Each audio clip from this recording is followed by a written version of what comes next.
MQM काले बल्दियाती कानून को मुस्तरद करती है। वफाकी वजीर सईद अमीन उल हक कहते हैं कि सिंध हुकूमत शहरी सिंध को पीछे धकेल रही है।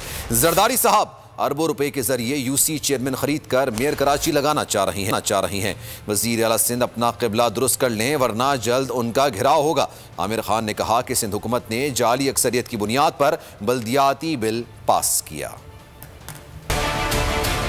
हुकूमत जो कि करप्ट, लसानियत, तासुब और सियासी इंतकाम के नाम पर शहरी सिंध और बिलखसूस कराची और हैदराबाद को पीछे की तरफ धकेल रही है। 2021 सिंध गवर्नमेंट लोकल एक्ट देखते हैं, क्या नजर आता है कि पाकिस्तान पीपुल्स पार्टी की करप्ट नाहल हुकूमत ने एक और वार शहरी सिंध पे किया है। मुराद अली शाह साहब, आप अपना क़िबला दुरुस्त कर ले वरना कराची के अवाम आपके दरवाजे पे पहुंचेगी।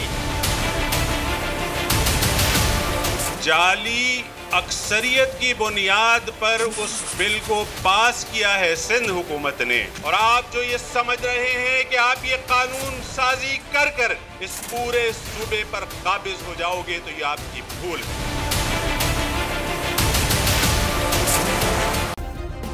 सब्सक्राइब करें और बेल दबाएं ताकि कोई खबर रह न जाए।